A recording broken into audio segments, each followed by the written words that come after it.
함께 나누실 하나님 말씀은 요한계시록 18장 말씀입니다. 요한계시록 18장 1절부터 24절까지 말씀입니다. 제가 가진 성경으로는 신약 성경 맨디 417면입니다. 계시록 18장 1절부터 마지막 절까지를 저와 여러분들이 한 절씩 교독하도록 하겠습니다. 이 일 후에 다른 천사가 하늘에서 내려오는 것을 보니 큰 권세를 가졌는데 그의 영광으로 땅이 환하여지더라.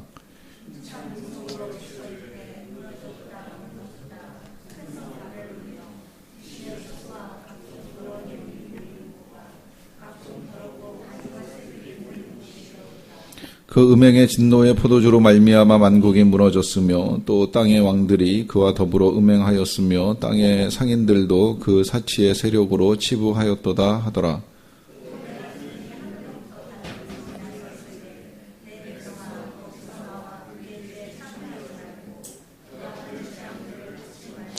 그의 죄는 하늘에 사무쳤으며 하나님은 그의 불의한 일을 기억하신지라.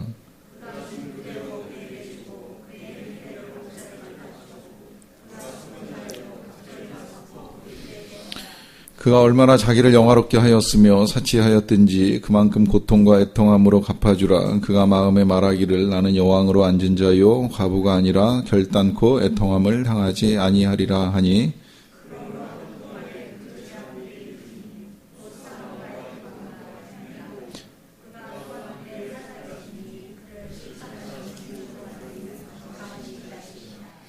그와 함께 음행하고 사치하던 땅의 왕들이 그가 불타는 연기를 보고 위하여 울고 가슴을 치며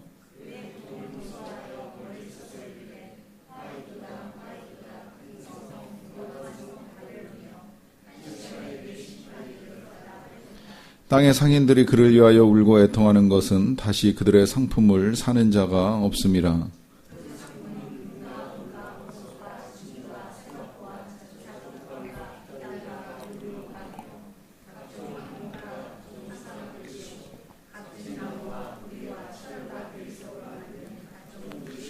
계피와 향료와 향과 향유와 유향과 포도주와 감람유와 고운 밀가루와 미리오 소와 양과 말과 수레와 종들과 사람의 영혼들이라.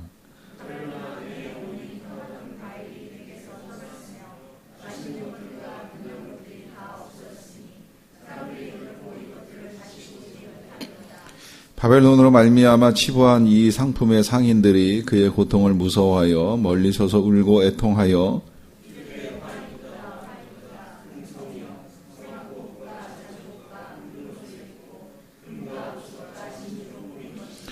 그러한 부가 한 시간에 망하였도다. 모든 선장과 곽철을 다니는 선객들과 선원들과 바다에서 일하는 자들이 멀리 서서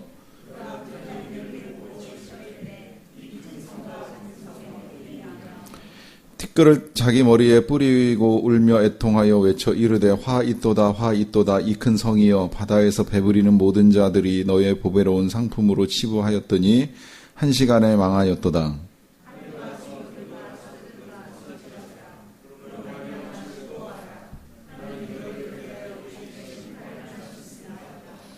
이에 한 힘센 천사가 큰 맷돌 같은 돌을 들어 바다에 던져 이르되 큰 성 바벨론이 이같이 비참하게 던져져 결코 다시 보이지 아니하리로다.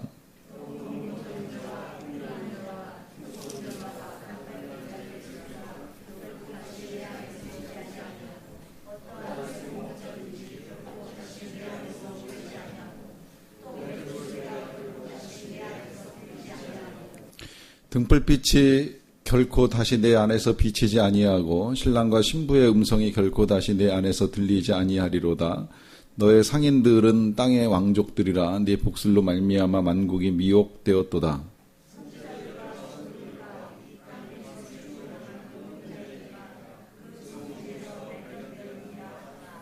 아멘. 하나님께서 세상을 처음 창조하실 때 이제 만물을 다 만드시고 난 다음에 세상을 표현하실 때에 창세기 1장을 읽어 나가다 보면 만물을 다 지으신지라 그런데 아직 땅에 경작할 사람이 없으므로 이제 하나님이 하나님의 형상을 따라 사람을 지으시기로 작정을 하셨다라고 하는 말씀하시는 것을 우리가 성경에서 볼 수 있습니다. 그러니까 이제 사람을 지으신 목적을, 물론 이제 그 뒤에 이어지는 본문으로 보시면 뭐 땅에 생육하고 번성하고 충만하고 다스리고 이제 하는 이제 여러 가지 목적들이 있지만, 그 목적 중에 가장 먼저 그 진행된 목적이 경작이라고 하는 거예요. 그러니까 이 단어를 통해서 우리가 이제 보게 되는 그 하나님이 만드신 이제 세상의 방향은 원칙적으로는 농경사회였습니다. 농경사회를 목표하셨던 이유는 이제 여러 가지 이유가 있는데, 일단 뭐 여기 어렸을 때 농사의 경험을 가져보신 분도 계시겠습니다만은, 농경사회의 가장 큰 특징은 하늘지향적이라는 거예요. 이 하늘지향적이라고 하는 이 말의 의미는, 그러니까 하나님 지향적 내지는 뭐 주님 지향적, 뭐 천국 지향적, 뭐 이렇게 이제 이해를 하셔도 상관은 없어요. 원래 지금은 좀 많이 달라졌어요. 이제 농사가 하늘만 바라보고 살다가는 이러다 농사 못 짓겠다, 이제 이런 이제 생각을 가진 사람들이 여러 가지 방법으로 이제 농사의 방법을 바꿔서 물을 가두어 놨다가 댐이나 저수지나 뭐 보에 가두어 놨다가 이제 그걸 가뭄에 끌어다 쓰기도 하고, 또 겨울에도 과일이 먹고 싶으니까, 또 겨울에도 야채를 먹어야 되겠으니까 이걸 저장해서 먹는 것보다는 우리가 하우스를 만들어 가지고 이걸 겨울에도 재배할 수 있도록 해보자, 그래 가지고서 방법이 많이 바뀌어 가지고 우리가 이제 이 먹는 형태가 많이 달라지긴 했지만, 처음에 하나님이 만드신 세상에서의 이 그 소득 방식은 하늘에서 비를 내려줘야 이게 모든 게 가능합니다. 그러니까 아무리 사람이 기를 쓰고 애를 쓰고 씨를 뿌려도 하나님이 비를 안 내려주시면 거둘 수가 없어요. 또 비만 내려서 되는 것이 아니라 때를 따라 햇빛을 비춰주셔야지만 과일이 연글고 이 곡식이 익어가기 때문에 이게 철저하게 이제 하늘을 바라봐야지 되는 일이었어요. 그러니까 그것을 통해서 모든 사람들이 다 하늘을 우러러 하나님의 은혜가 임하기를 구하고 또 하나님을 찾는 이제 일들을 하게 만드신 거죠. 이제 그런 일의 연장선상에서 하나님이 절기를 만드실 때에도 이제 그런 목적을 가지고 이 오순절과 장막절이 생깁니다. 유월절은 물론 이스라엘 백성들이 그 애굽에서 해방된 걸 기념하는 절기이지만, 오순절은 언젠가 말씀드린 것처럼 이스라엘 백성들이 이제 처음 보리 추수 끝내고 나서 그걸 추수할 수 있도록 도와주신 하나님의 은혜에 감사하는 이제 오순절 절기 일주일을 지내고 나면, 그 절기 때 행사로 왜 그 사람들이 이 제사장들이 그 실로암 연못에서부터 제단까지 쭉 도열에 서가지고 물을 날르면서 기우제 비슷한 행사 한다는 말씀 드린 적 있잖아요. 그걸 하는 이유는 이제 이 오순절 끝나고 나면 하나님께서 늦은 비를 다시 내려주셔가지고 뭐 밀농사, 포도농사 이제 이런 것들 할 수 있게끔 비를 내려달라고 하는 이제 기우제 형식의 제사를 드리는 일을 매일같이 반복을 한 거예요. 그래서 그 절기의 끝날에 하나님께서 이제 비를 내려주시면 자신들이 절기를 잘 지키고 하나님께서 그들의 기도에 응답하셨다라고 하는 믿음을 가지고 감사하면서 축제를 마무리하고 이제 다시 각자의 일상으로 돌아가서 뭐 이제 이런저런 농사를 짓는 일을 합니다. 그러니까 정말 철저하게 하늘지향적인 삶을 살도록 하나님이 만드시고 이제 그렇게 살아가기 위한 절기까지도 이제 제정을 해 놓으신 거예요. 이게 농경사회의 특징입니다. 뭐 여기다가 이제 또 한 가지 농경사회의 특징을 좀 섞자고 하면 그건 이제 협력과 나눔이라고 할 수 있어요. 이것도 이제 오늘날 그 방식이 좀 많이 달라졌는데요. 과거의 농사, 우리나라만 하더라도 한 몇십 년 전의 농사, 여러분들 어리셨을 때의 이 농사만 하더라도 절대 이웃의 도움이 없으면 못합니다. 그래서 왜 요즘 같은 농번기 되면 다 같이 모여가지고 이걸 뭐 두레라 하는가요? 그 모여서 함께 오늘은 이 집, 뭐 그 다음 날은 저 집 이러면서 함께 이제 돌아가면서 이렇게 모내기 하는 일을 이제 하는 것을 볼 수가 있는데, 협력해야 돼요. 절대 내 논을 나 혼자 할 수 없다는 이게 너무나 분명하니까 함께 이제 협력할 수 있는 시스템이 여기서부터 시작이 된 거죠. 이게 이제 뭐 개인으로 안 되면, 이게 이제 협력으로 이웃과 안 되면 그걸 한 가정 안에 이제 그래서 하나님이 다산의 축복을 하신 거예요. 생육하고 번성하라 말씀하신 건 집안에 남자 혼자서 농사를 짓는 일이 불가능하니까 이제 많은 자손과 함께 어울려서 이제 그와 같은 일들을 감당하도록 이 시스템 자체를 이제 협력하게 만드신 거고, 그 협력해서 얻어진 걸 가지고 나누는 구조입니다. 이 나누는 구조가요, 이제 지금하고 조금 다른데, 뭐 예를 들어서 농사를 짓는 사람이 벼농사를 짓는 것과 혹은 뭐 야채 농사를 짓는 것과 하는 것들이 다르다고 할지라도, 일단 농사를 통해서 얻게 되는 수확의 양은 개인이 취할 수 있는 양보다 훨씬 많습니다. 그러니까 개인이 취한다는 건 혼자 먹는다는 거예요. 누가 그런 이야기 하는 걸 들은 기억이 있는데, 밭농사 잘 짓는 친구 한 명만 있어도 봄부터 여름까지 야채 얻어먹는 거 큰 지장 없다, 이제 이런 말씀 하시는 걸 듣는 일이 있는데, 그 사람이 농사 짓는 땅의 평수는 넓지 않아도 그 땅에서 매일같이 생산되는 그 생산물의 양은 절대 혼자서 다 먹을 수 있는 양이 아니거든요. 그러니까 그 풍성한 것을 가지고 항상 누군가와 나눌 수 있게 만들어진 구조가 이제 이 농경 사회의 특징이라고 하는 거죠. 이제 그걸 그래서 이제 과거에는 꼭 반드시 하나님이 제정하신 법칙 중에는 거둘 때에 밤 모퉁이까지 다 거두지 말고 한쪽을 꼭 남겨놓으라 그러셨어요. 이건 혹시라도 땅이 없는 사람, 또 농사를 지을 수 없는 사람이 지나가다가 얻어먹을 수 있도록, 그걸 가져다 먹을 수 있도록, 그걸 성경에서 이제 거지와 고아와 갑으로 표현하는데, 그들이 취할 수 있도록 남겨놔라. 그리고 그렇게 남겨놔도 절대 농장주는 그것 때문에 망하거나 가난해지는 일 없이 풍성히 거둘 수 있는 은혜를 허락해 주셨습니다. 뿐만 아니라 그런 사람들과만 나누는 것이 아니라, 사실 농경사회에 있어서의 이 주종관계는 종이 그냥 노동력을 제공하고 식생활을 해결하는 수준이 아니에요. 그냥 그 자체가 협력의 한 모형입니다. 그러니까 나는 이 집에서 열심히 일하는 대신에 나뿐만이 아니라 내 가족들 전체가 먹고 사는 일을 할 수 있고, 그렇게 살아가는 것에 큰 불편을 느끼지 않았기 때문에 주인만 아주 독하거나 사나운 사람이 아니라면 그 주인 밑에서 내가 함께 일하고 먹는 건 크게 불편할 거 없으니까 나를 종신으로 받아주세요 하면서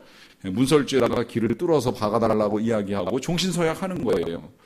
그래서 신분의 관계만 주인이고 종이지, 그냥 같이 농사 짓고 먹고 살고 자녀 키우고 하는데 아무런 불편함이나 장애가 없는 사회가 바로 이 농경 사회였어요. 그리고 하나님은 이런 사회를 만들어가기 위해서 넓은 세상을 만들고, 그 넓은 세상에 흩어져 가서 각기 땅을 차지하고 또 땅을 정복하고 땅을 다스리고 이렇게 살아가기를 이제 원하셨습니다. 그런데 이제 이런 사회가 오늘 저와 여러분들이 살고 있는 사회인 이제 도시사회로 변하게 됩니다. 도시사회 자체가 뭐 다 악이다 이렇게 말할 수는 없는데요. 이제 도시사회가 갖고 있는 건 완전히 이제 농경사회하고 조금 달라집니다. 근간의 선교신학에서는 미리 말씀드립니다만, 이제 도시가 갖고 있는 장점들을 많이 살려가면서 이제 선교를 진행하는 작업이 진행됩니다. 과거의 선교는 이제 그야말로 농경 지향적이었어요. 그래서 우리나라에 처음 들어왔던 선교사님들도 농사 제일 많이 짓는 이 호남 지역으로 많이 가셨기 때문에 지금도 호남의 복음화율이 영남이나 뭐 다른 지역에 비하면 훨씬 더 이제 높은 걸 우리가 볼 수 있는데, 그때는 그게 필요했어요. 그래서 농경사회에서 함께 때로는 농사도 지어주고 또 농사법을 개발해주고 이제 이러면서 이제 농사 짓는 일들이 있었어요. 그런데 근간에 좀 바뀌는 건 뭐냐면, 이제 사람들이 농촌에 별로 남아있질 않잖아요. 이건 우리나라뿐만이 아니라 외국도 이제 계속 농민들이 도시로 이제 유입되는 현상을 보이다 보니까 농촌에 가가지고 사람 한 사람 만나는 게 너무 힘들어요. 한 사람 만나려면 이동거리도 멀고, 이제 이 움직임이 크고, 움직임이 크면 시간도 많이 걸리니까 이게 굉장한 낭비 같다는 이제 느낌이 들어가지고, 이제 오늘날의 선교는 이제 도시 지향적으로 이제 바뀝니다. 그래서 오히려 이제 사람 많은 곳에 들어가서 집중적으로 사람을 모으고, 이제 모여있는 사람들에게 복음을 전하는 방식으로 선교 형태가 바뀌어가고 있어요. 심지어 이제 최근에는 찾아가는 선교가 아니라 찾아오는 사람들을 이제 만나는 선교를 합니다. 이제 그것이 우리나라에 들어와 있는 그 외국인 노동자들을 이제 대상으로 하는 선교인데, 이 사람들이 실은 대개 다 외국에서는 이제 농촌에서 살던 사람들인데 노동자로 한국에 들어오면서 돈을 이제 벌겠다는 생각을 가지고 이제 유입된 곳이 대부분 도시예요. 우리나라는 이제 이 도시가 워낙에 땅값이 비싸니까 지금 과거에 이 도시에 집중되었던 이 공장들이 지금 다 서울, 경기 외곽으로 이렇게 빠져나가서 약간 양상이 좀 달라지긴 했지만 어쨌든 그들이 유입된 것은 도시인데 이 도시로 몰려드는 이 사람들을 이제 선교의 대상으로 삼기 시작을 한 거예요. 그래서 최근에 그런 현상도 많이 일어나요. 외국인들이 집중적으로 이렇게 모이게 되는 지역이나 그 나라 같은 경우에는 우리나라에서 거꾸로 그 나라의 성경책을 수입하는 일이 있어요. 그래서 그걸 진짜 사오던 선교사님이 그쪽 지역에서 보내주던 전 실제로 이제 그런 걸 보는 일이 있었어요. 스리랑카 잠깐 갔을 때 선교사님이 이제 간 우리 팀에게 성경책을 사가지고 스리랑카어로 되어 있는 성경책을 사가지고 실어서 보내는 거예요. 보내면 이쪽에 있는 선교사나 혹은 목회자가 받아가지고 스리랑카 노동자들에게 이제 그걸 나눠주고 이제 선교하는 일을 하는 이제 그런 경우들을 보는 일이 있는데 그런 방식을 통해서 선교를 하는 이유는 뭐냐면 그들이 한국에 영원히 머물지 않잖아요. 일정 기간 동안 근로하고 이제 소득을 올리고 나면 그 올린 소득을 가지고 이제 이 고향으로 돌아가서 살게 될 때에 돈만 가지고 가는 것이 아니라 이제 주님도 함께 복음도 함께 가지고 갈 수 있도록 준비를 시키는 작업을 하는 거예요. 이제 그런 면에서 보면 이 도시사회가 이제 악하다고만 볼 수는 없어요. 도시사회가 갖고 있는 이 선교적 기능, 요새는 이제 더더욱 부각이 돼요. 사람들이 이런 식으로 늘 쉽게 많이 빨리 모일 수 있는 그런 장점들을 가지고 있기 때문에 이 장점을 활용한 이 복음 전도가 이제 훨씬 용이한 세상이라고 할 수는 있는데요. 그런데 문제는 뭐냐면 이제 이런 도시사회 특징이 그 가장 큰 특징이 인간지향적이라는 거예요. 여기서 인간지향적이라는 건 어떻게 보면 이제 하늘지향적이라는 이 표현하고 조금 이제 상대되는 표현인 거예요.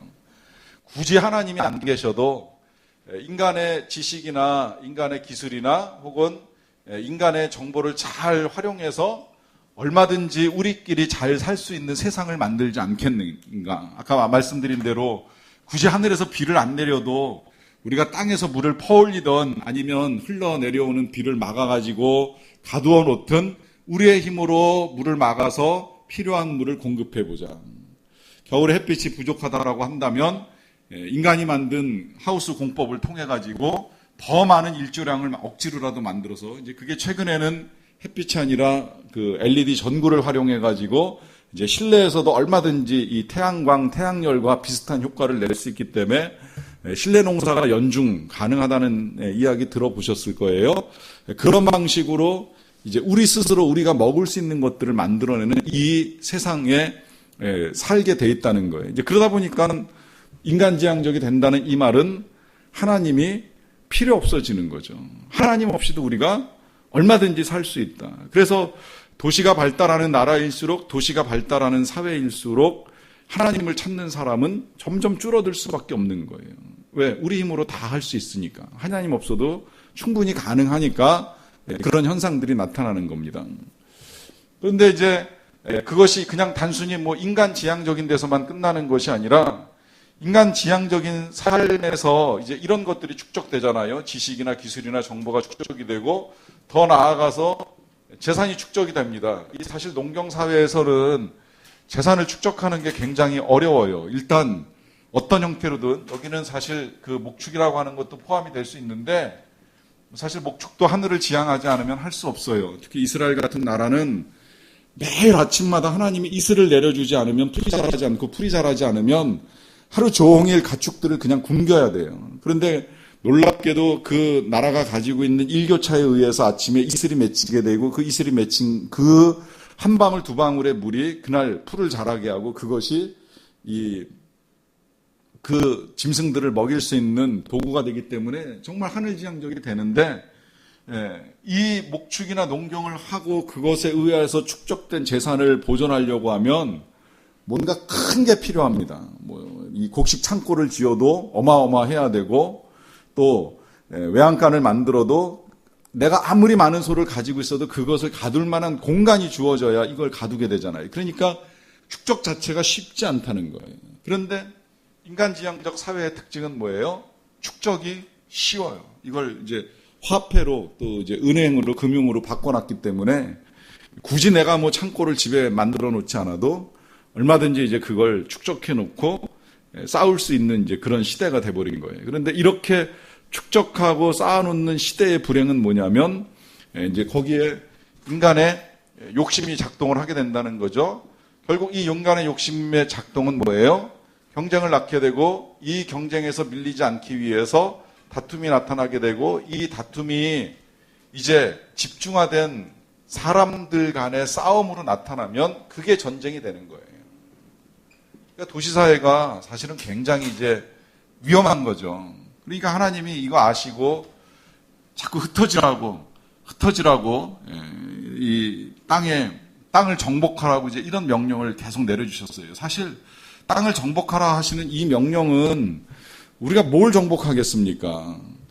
넓혀 나가는 거잖아요. 근데 이게 넓혀 나가는 걸 사람들이 지금은 그야말로 이 재산의 축적을 위해서 욕심내면서 전쟁을 하다 보니까 이게 우리에게 오해가 됐지만 하나님이 원하셨던 건 모든 사람들이 흩어지면서 계속해서 땅을 확장하고 농사를 지으면서 하나님을 바라보고 살아가기를 원하셨던 거예요. 그런데 사람들이 도시에 모이면서 제일 먼저 한 작업이 바벨탑이라고 하는 탑을 만들어 놓고 흩어짐을 면하자라고 하는 계획을 세웠던 거죠. 그걸 이제 하나님이 보시고 인간의 악함을 아시고 흩어버리시는데 어느 정도까지 이제 갈기갈기 흩으시느냐면 말을 서로 통하지 않게까지 만드셔가지고 이제 다 흩으셨어요. 일설에 의하면 그때 흩어진 민족 가운데 성경에 욕단이라고 하는 이 족속이 나오는데 그 족속이 동방 여기까지 와서 이제 우리 민족이 된 거 아니냐라고 하는 추정까지 할 수 있을 만큼 이 바벨이 무너지고 흩어지게 하시는 하나님의 역사에 의해서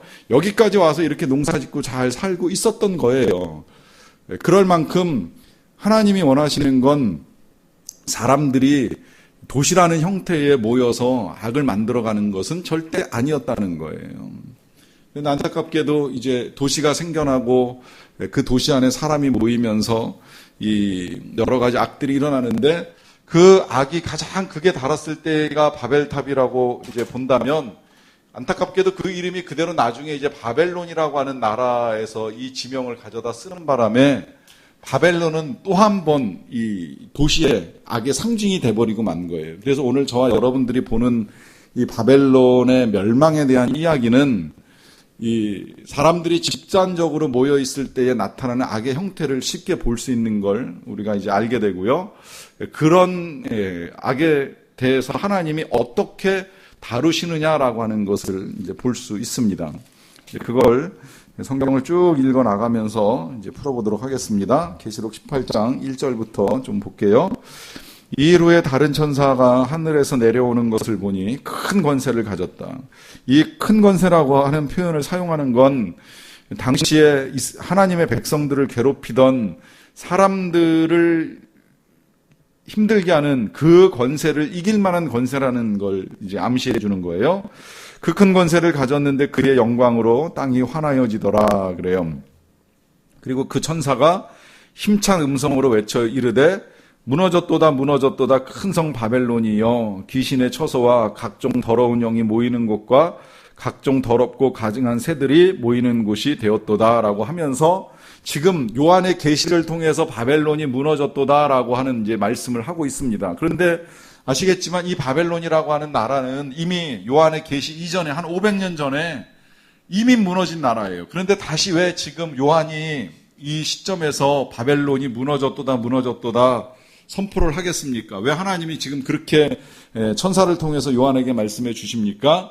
지금 또 다시 악이 꽉 차 있는 여기 지금 표현되어 있는 대로 보면 귀신의 처소가 되고 각종 더러운 영이 모이는 곳이 되고 각종 더럽고 가증한 새 여기서 새라고 하는 표현은 이 새가 죽은 시체를 이제 먹는 일들을 했었기 때문에 그런 것들을 하게 되는 그 도시가 무너졌다라고 하는 것을 통해서 당시에 그리고 지금도 이제 악이 가득 차 있는 것을 향한 하나님의 심판을 지금 말씀하고 있습니다. 그럼 그들이 심판을 왜 받느냐라고 하는 게 더 중요한 것인데요. 3절에 그 이유가 몇 가지로 나와 있어요. 첫째는 그 음행의 진노의 포도주로 말미암아 만국이 무너졌고 또 땅의 왕들이 그와 더불어 음행하였고 땅의 상인들도 그 사치의 세력으로 치부하였다 그래요. 여기 몇 가지 이유. 그 첫 번째가 뭐예요? 음행이라고 하는 것으로 나와 있고요. 그 다음에 두 번째는 땅의 왕들이 그와 더불어 음행하였다. 다시 말하면 타협했다는 것이고요. 그 다음에 세 번째로는 사치하였다라고 하는 것, 치부하였다라고 하는 말로 다시 사용이 되어 있죠. 자, 이건 뭐 계속 나오는 단어이긴 합니다만 이 음행이라고 하는 것은 그 성적인 문란은 뭐 말할 것도 없겠거니와 이보다 더 지금 성경에서 중요하게 여기는 건 우상화죠. 우상화. 우상을 섬기는 행위. 그리고 그것을 타협하는 일, 대수롭지 않게 생각하고 별거 아닌 것처럼 생각하는 일과 함께 사치와 치부가 지금 성 바벨론이 멸망한 원인이다. 지금 그렇게 말씀하잖아요. 자, 여기서 이제 이 성문란과 우상에 대해서 잠깐 짚고 넘어가야 될 필요가 있는 건 이게 이제 그 도시사회의 또 하나의 특징인데 제가 아까 농경사회의 특징으로 이 나눔이라고 하는 것을 이제 말씀을 드렸습니다. 나눔. 이 나눔이라고 하는 건 이제 이 조건이 까다롭지 않아요. 그냥 내가 있는 걸 가지고 없는 사람과 나누는 일이에요. 아니면 이제 함께 거둔 걸 가지고 수고한 사람들과 나누는 거예요. 이 자체는 굉장히 성경적이고 도덕적입니다. 그런데 도시사회는 이제 이 가지고 있는 것들이 서로 다르다 보니까 이걸 거래하는 일이 일어납니다. 거래 자체가 문제가 되지는 않아요. 사실 또 그리고 농경사회라고 해가지고 뭐 100% 나눔이냐? 아니에요. 농경사회도 거래는 일어나요. 농사짓는 품목들이 다르니까 내가 농사진 거 주고 상대방이 농사진 거 받고 이런 거래가 일어나요. 그런데 이 농경사회의 거래와 도시사회의 거래가 다른 건 뭐냐면 이 도시사회의 거래는 농경사회와 다르게 이익을 추구합니다. 문제는 이 이익이 이제 폭리로 발전하거나 아니면 아까 말씀드린 대로 이 욕심이 발동하게 되면 이 거래에서 악이 발생하는 거예요. 근데 진짜 더 무서운 거래는 뭐냐면 그야말로 필요에 따라 물건을 사고 팔고 주고 받고 하는 이런 거래까지는 괜찮은데 오늘날 여러분들 아시겠지만 이 거래가 발달하다가 이제 성까지 거래하는 시대가 됐어요. 그래서 내가 내 성을 줄 테니 당신은 나한테 얼마를 줄 수 있겠느냐 하는 이제 이런 시대가 돼버린 거잖아요. 그리고 거기서 더 이제 발전하게 되면 사람의 영혼까지도 이제 주고받을 수 있는, 이제 거래할 수 있는, 그게 오늘 성경에 나오는 그대로 그냥 나와요. 그럴 정도로 영혼을 팔아버리는 일, 돈이라면 영혼도 내가 내어줄 수 있다는 식의 태도가 우리 사회에서 이제 얼마든지 이제 흔한 거래 방식으로 나타난다는 거죠. 이런 것들이 지금 다 묶어서 음행이라는 거예요. 도시사회에서 나타나는 악이죠. 그리고 그와 같은 일들을 아무것도 아닌 것처럼 남들 다 하는데 뭐 나는 무슨 상관이 있겠어? 뭐 이런 식의 타협을 해버리고 그런 것들로 얻어진 이제 이 재산을 가지고 사치하거나 치부하는 일이 일어나는 것이 지금 우리가 겪는 사회의 현상이라고 할 수 있습니다. 이런 현상들을 놓고 이제 하나님이 멸망시킬 것을 지금 이렇게 선포하시는 거예요. 큰 성 바벨론이요 무너졌도다 무너졌도다. 여기서 그치지 않고 또 하늘에서 다른 음성이 들립니다. 4절로 넘어가서 볼게요. 또 내가 들으니 하늘로부터 다른 음성이 나서 이르되 내 백성아 거기서 나와 그의 죄에 참여하지 말고 그가 받을 재앙들을 받지 말라. 그의 죄는 하늘에 사무쳤으며 하나님은 그의 불의한 일을 기억하신지라. 자, 여기서 지금 하나님의 백성들에게 들리는 음성입니다. 이거 우리가 정말 잘 들어야 될 필요가 있는 말씀인데요. 자, 거기서 나오라는 거예요. 그 죄에 참여하지 말라는 거예요. 특히 여기 나오라는 건 그럼 당장 우리가 도시를 떠나 농경 사회로 다시 들어가야 되느냐 하는 의미 아닌 건 다 이해하시리라고 생각을 합니다. 분명한 건 나와서 그 죄에 참여하지 말라. 지금 여기 열거해 주신 대로 음행이나 타협이나 사치한 일에 빠지지 말 것을 말씀하시고요. 그러면서 그렇게 말씀하시는 건 거기에 재앙이 따른다는 거죠. 그러니까 그가 받을 재앙들을 받지 말라. 그 죄는 하늘에 사무쳤고 하나님은 그의 불의한 일 다 기억하신다. 왜 기억하실까요? 심판하시기 위해서 기억하시는 거예요. 자, 그럼 어떻게 심판이 되느냐? 6절 보세요. 그가 준 그대로 그에게 준다. 여기서 그가 준 그것은 뭐예요? 그가 하나님을 이해한 대로, 하나님을 대우한 대로 대우해 주시겠다는 거예요. 근데 그들의 하나님을 대하는 방식은 뭐예요? 무시하거나 만홀히 여기거나 인정하지 않는 거죠. 그러나 하나님 분명히 다 기억하시고 갚아주시는데 그의 행위대로 갑절을 갚아주시겠다 그래요. 갑절은 단순한 2배가 아니라 온전히 갚아주시겠다라고 하는 의미를 담고 있는 거고요. 그가 섞은 잔에도 갑절이나 섞는다. 이 섞은 잔이라는 말씀은 그 앞에 우리가 이제 17장 큰 음녀가 받을 심판을 볼 때에 음녀가 금 대접을 갖고 있는 거, 금잔을 가지고 있는 걸 보셨을 거예요. 그 안에 온갖 더러운 것이 섞여 있었는데 그 금잔에도 갑절이나 섞어서 그에게 줄 것이다. 7절, 그가 얼마나 자기를 영화롭게 하였으며 사치하였든지 그만큼 고통과 애통함으로 갚아주리라 그래요. 자, 여기 이런 타협의 문제라고도 볼 수 있고, 아니면 또 하나의 죄악이라고도 볼 수 있겠는데, 결국 이 우상화든 성문란이든 타협이든 이 모든 것들이 한마디로 이야기하면 자기 영화를 구하는 거예요. 치부도 마찬가지고요. 왜 사치하고 왜 부를 축적하겠습니까? 내 영화를 위해서 이와 같은 일들을 하는 거예요. 그러니까 이제 이와 같은 일들을 하는 자들을 하나님이 다루시는데, 일단 그 다루실 때에 하나님이 주시는 것이 7절에서 보시게 되면 그것을 고통과 애통으로 갚아주리라 하는 말씀을 하고 계십니다. 그러면서 이제 그들의 반응을 말씀하시기를 그 7절 중간에 보시면, 이런 고통과 애통을 당하는 사람들이 그 전에 뭐라고 말을 했느냐면, 그가 마음에 말하기를 나는 여왕으로 앉은 자요 과부가 아니라 결단코 애통함을 당하지 아니하리라 했어요.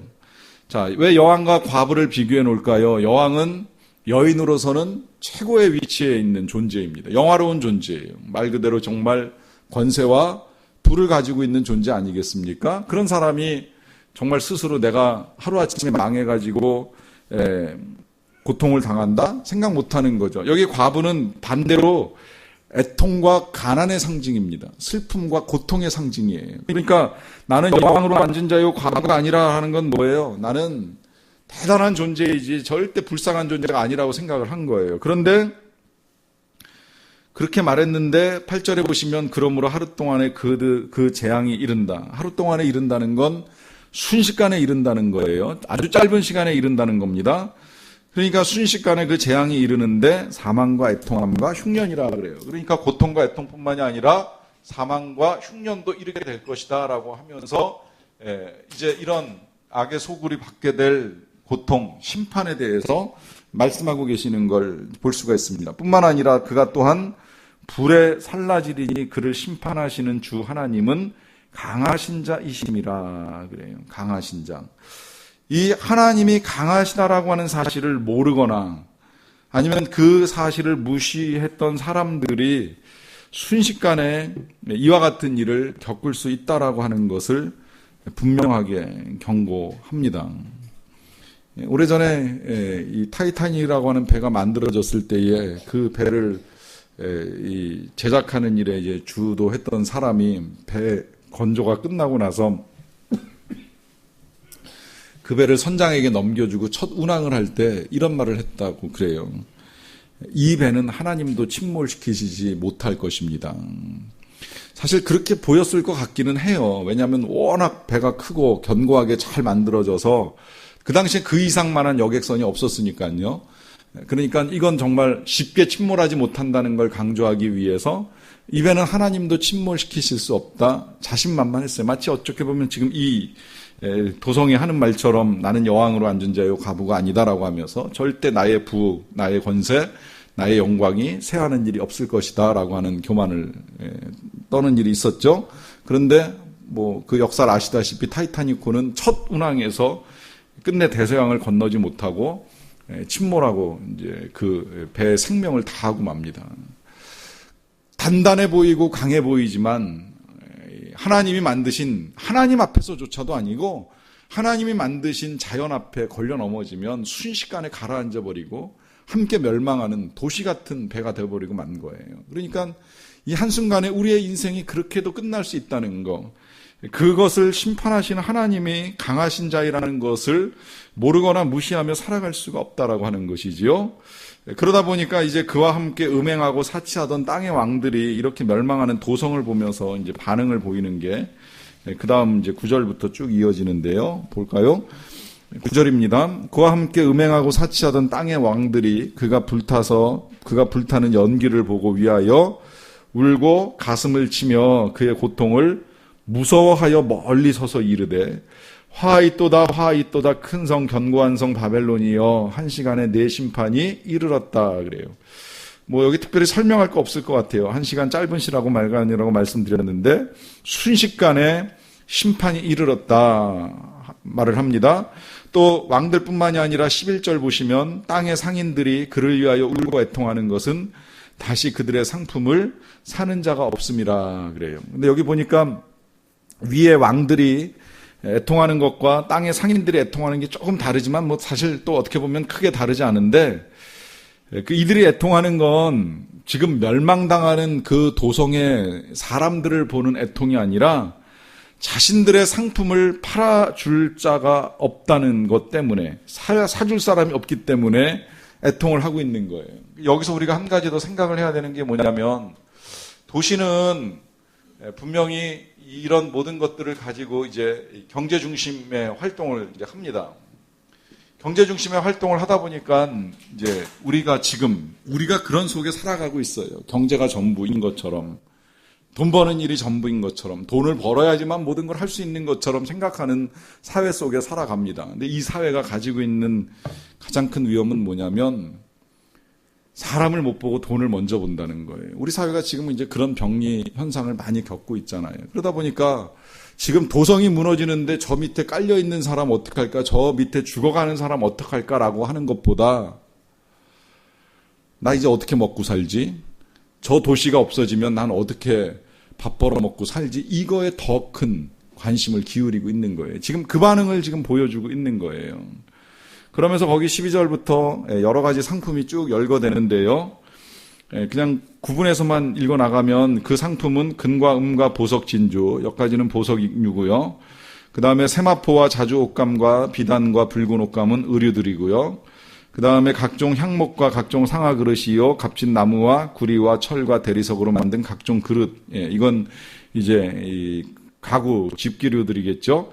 그 다음에 13절 계피와 향료와 향과 향유와 유향과 포도주와 감람유와 고운 밀가루와 밀, 이제 이런 것들은 주로 먹거리들이고요. 그 다음에 이제 소와 양과 말과 수레, 가축과 이제 운송수단인데 여기에 종들과 사람의 영혼들이라 하면서 이와 같은 것들까지도 다 거래 대상으로 삼았던 당시 사회, 당시의 도성들이 얼마나 악에 빠져 있는가라고 하는 걸 이제 분명하게 볼 수 있게 해줍니다.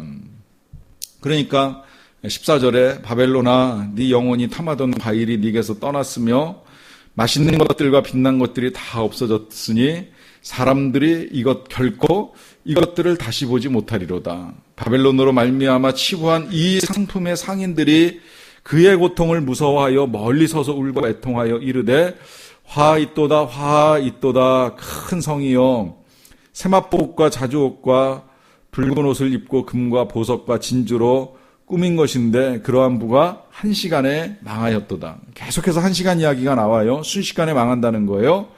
그리고 모든 선장과 각처를 다니는 선객과 선원들과 바다에서 일하는 자들이 멀리 서서 그가 불타는 연기를 보고 외쳐 이르되 이 큰 성과 같은 성이 어디 있느냐라고 하며 티끌을 자기 머리에 뿌리고 울며 애통하며 외쳐 이르되 화있도다 화있도다 이 큰 성이여 바다에서 배부리는 모든 자들이 너의 보배로운 상품으로 치부하였더니 한 시간에 망하였도다라고 하면서 지금 이 바벨론을 향한 하나님의 심판이 굉장히 순식간에 그리고 철저하게 아주 완전하게 이게 이제 심판의 특성이에요. 우리가 잊지 말아야 될 건 심판의 특성은 순식간에 일어난다는 겁니다. 그리고 철저하게 일어나고 완전하게 일어나는데요. 그 철저하고 완전한 게 일어난 끝의 결과는 허무입니다. 허무. 세상에 남아있는 거 하나도 없다는 거예요. 이 도성이 안전한 것 같고 변하지 않을 것 같고 영원할 것 같지만 하나님의 심판의 손길 앞에 무너져 내리면 지금 하나님을 모르는 사람들도 탄식하잖아요. 어떻게 된 거냐 이게.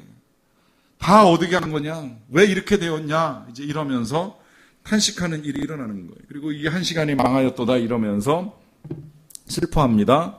그런데 반전이 하나 있죠. 20절에 하늘과 성도들과 사도들과 선지자들아 그로 말미암아 즐거워하라. 하나님이 너희를 위하여 그에게 심판을 행하셨음이라 하더라 그래요.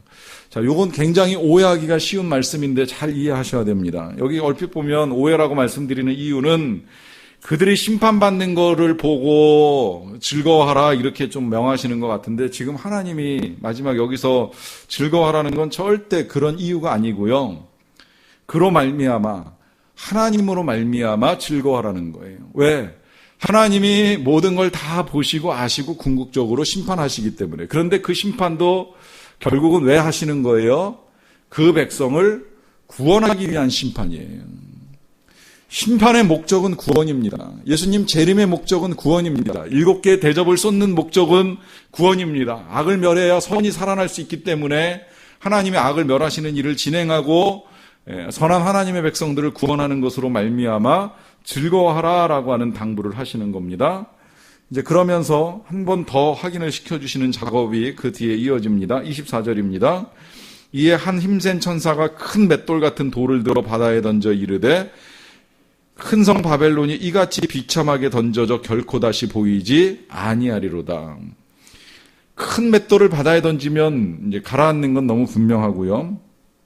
그 바다가 깊은 바다라고 하면 다시 들어가서 꺼낼 수도 없거니와 맷돌을 찾을 수도 없습니다. 이제 그렇게 이 바벨론이 던져졌다는 건 그만큼 이 도시가 회복이 어렵다는 거예요.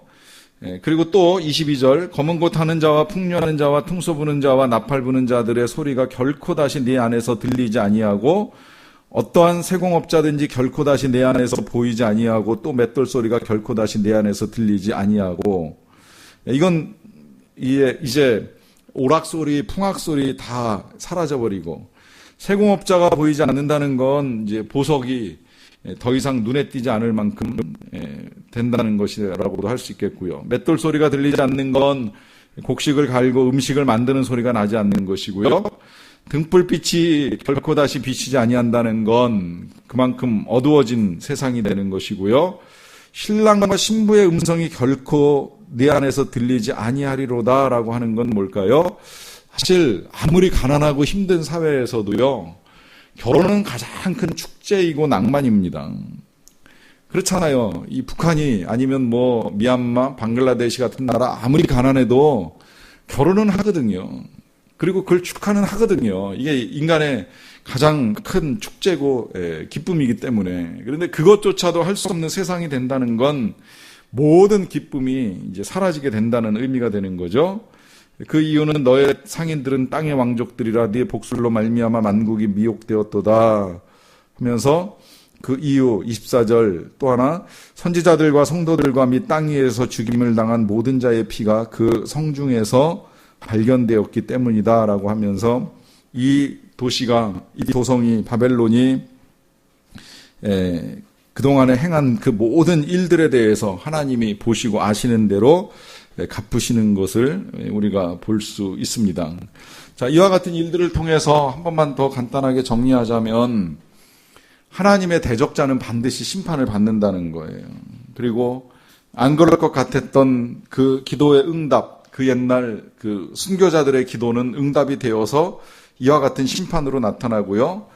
이 심판을 행하시는 분은 하나님이신데 그 하나님이 심판을 행하시는 동안에 성도는 보호받고 영생을 이제 얻게 되는 것을 우리가 이 본문을 통해서 볼 수 있습니다. 자, 그러면 이제 우리가 이 말씀을 오늘 읽고 이제 정리를 하면서 꼭 이제 알고 가야 되는 사실은 바로 이것입니다.